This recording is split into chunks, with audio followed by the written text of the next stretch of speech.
Salut, c'est Nathan et bienvenue aujourd'hui dans cette toute nouvelle vidéo sur l'entrepreneuriat. Nous allons ensemble parler de l'étude de marché qui est très important. Le sujet de la vidéo, c'est vraiment les 4 étapes pour faire une bonne étude de marché. Comme vous pouvez le savoir, une étude de marché, lorsque ça a été très mal fait, ça ne garantira pas la réussite d'une entreprise ou encore d'un projet ou d'un produit qui viennent d'être mis sur le marché. D'où il est important de mieux s'informer là-dessus pour que vous puissiez réussir votre étude de marché et que l'entreprise puisse très rapidement vraiment attirer une clientèle très importante et réaliser des chiffres d'affaires très élevés. Voilà, avant de rentrer dans le détail de la vidéo, je vous conseille à tous de vous abonner.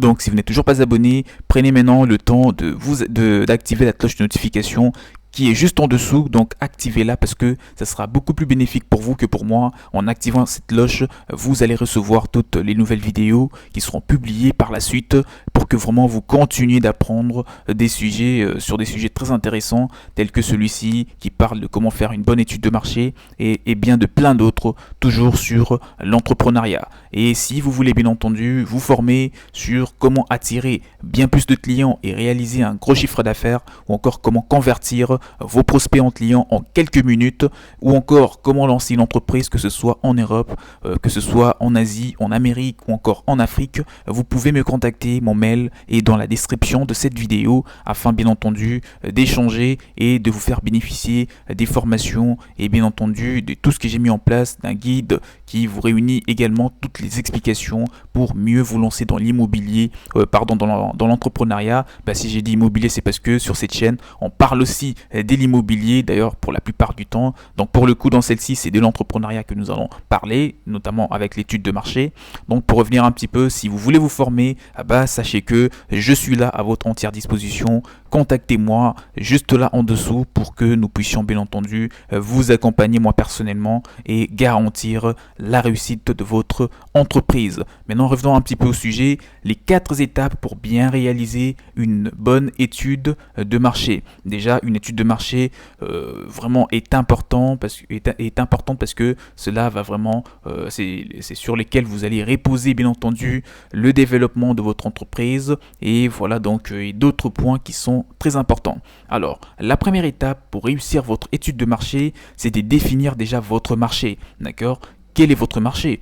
Si vous voulez lancer par exemple une entreprise qui va fabriquer des chaussures ou tout ce que vous voulez, on va dire des chaussures, il faudra que vous puissiez savoir, est-ce que ce sera des baskets qui va s'adresser ou qui vont s'adresser des sneakers comme on les appelle, donc ils vont s'adresser à une jeune clientèle de 10 ans, de 10 jusqu'à 15 ans, où vous allez peut-être fabriquer des chaussures qui vont s'adresser pour une clientèle allant de 18 à 40 ans ou à 50 ans. C'est vraiment cela, il faut que vous puissiez bien identifier votre clientèle et créer un produit qui sera adapté à cette clientèle pour que vraiment que le tir aille vraiment droit au but. D'accord ? Donc définissez votre marché et la première étape pour réaliser une bonne étude de marché. Votre objectif ici, bien sûr, est de réaliser une photographie générale de votre marché. D'accord ? Son identification et surtout ses évolutions. Il vous faudra répondre à plusieurs questions pour réussir bien sûr à définir votre marché. Plusieurs questions sont à répondre, notamment sur quel marché votre entreprise va-t-elle évoluer. Il y a aussi une autre qui seront vos clients ou vos utilisateurs. Les clients, c'est lui qui paye, qui bien sûr celui qui n'est pas nécessairement l'utilisateur, etc.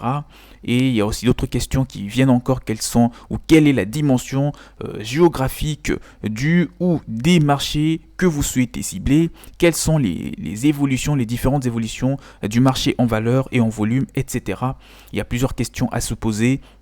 Il y a des questions vraiment sur lesquelles vous devez vous baser pour que la définition de votre marché soit bien faite. Les produits ou services directement ou indirectement concurrents, d'accord ? Dans un second temps, vous devrez bien entendu chercher quels sont les produits qui seront vos concurrents, d'accord ? Vos concurrents directs, je veux dire, mais également indirects, c'est-à-dire qui peuvent se substituer à votre produit.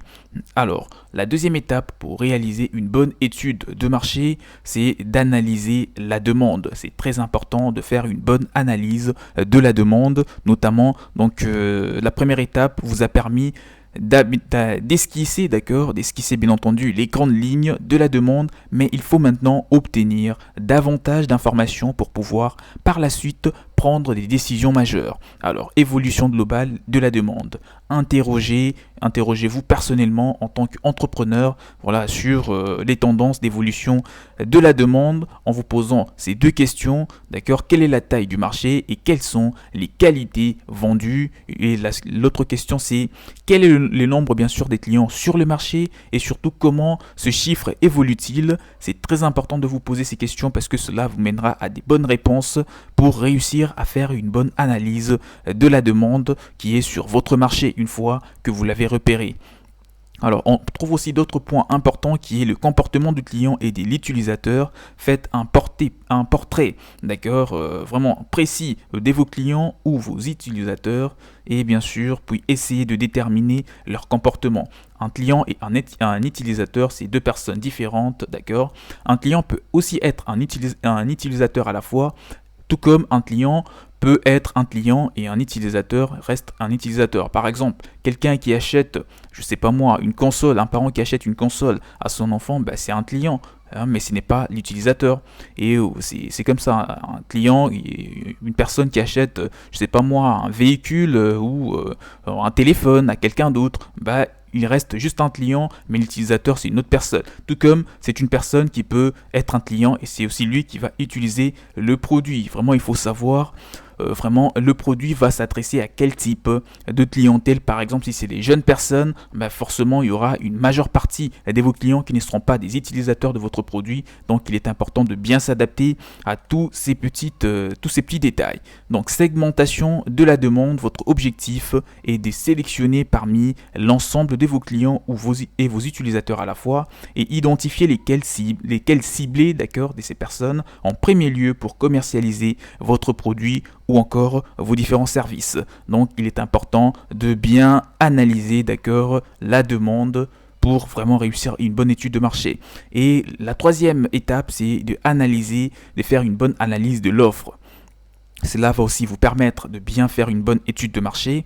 De même que l'analyse de la demande, une analyse fine de l'offre vous permettra essentiellement d'établir plus précisément votre stratégie, voilà, pour le lancement de votre produit ou encore de votre nouvelle entreprise. Alors, pour une évolution globale de l'offre, moi je peux te dire que présenter les différents produits ou des services et voilà donc et entreprises présentes sur le marché ainsi que les leaders fait partie des choses que vous devez essentiellement faire dans cette partie de l'analyse de l'offre.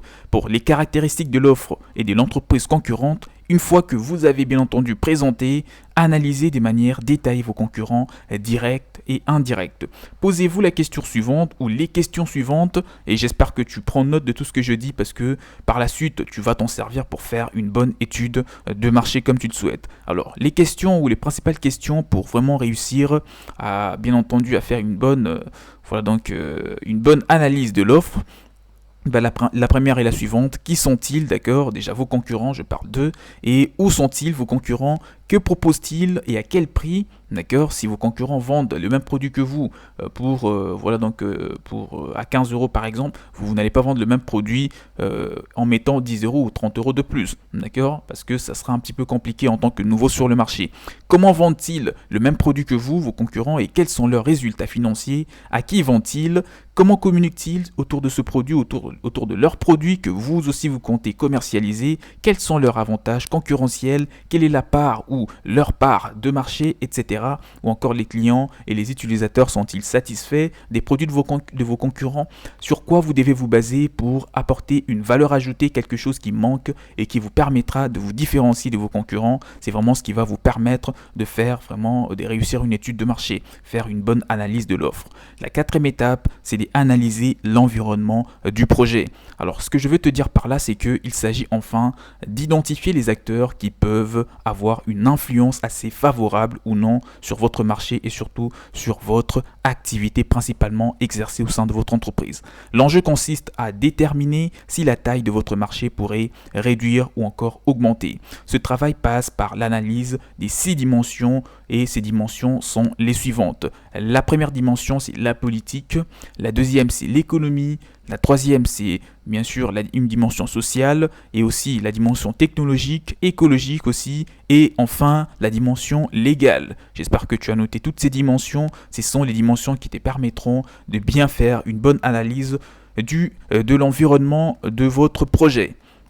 Et vous menez vraiment à faire une bonne étude de marché. Là, on est arrivé à la fin de la vidéo pour te dire vraiment ces 6 dimensions. C'est ce qui te permettra de réussir la dernière étape qui est l'analyse de l'environnement du projet. Donc, pour récapituler un petit peu les principales étapes qui te permettra de faire une bonne étude, donc de réaliser une bonne étude de marché, seront les suivantes. La première étape, c'est de faire, bien sûr, c'est de définir votre marché, savoir à qui vous allez vendre votre produit. La deuxième, c'est faire une bonne analyse de la demande qui se trouve sur ce marché, savoir que cherchent exactement les clients sur ce marché-là sur lequel vous comptez démarrer votre business. La troisième étape, c'est de faire une analyse de l'offre. D'accord. La quatrième étape, c'est bien sûr d'analyser l'environnement du projet. J'espère que tu as apprécié la vidéo. Si tu as des questions, des suggestions, mettez-les-moi tous dans le commentaire. Je me ferai le plaisir de vous répondre. Et si bien sûr tu veux te faire accompagner afin de découvrir des conseils cachés pour bien faire un business plan, bien faire également une bonne étude de marché et au final lancer une entreprise à succès. Pour tout cela, tu peux me contacter. Mon mail est dans la description de la vidéo afin d'échanger et de vous faire bénéficier de tout ce que j'ai mis en place comme formation ayant un seul objectif qui est de vous aider à devenir un entrepreneur à succès. Donc le mail est dans la description de la vidéo. Contactez-moi pour vous en faire bénéficier. Et pour finir, n'oubliez pas, abonnez-vous massivement en activant la cloche de notification que vous voyez juste en dessous pour ne rien rater sur les prochains contenus et sur les prochaines vidéos intéressantes qui seront publiées. Je vous dis donc à la prochaine. Ciao ciao.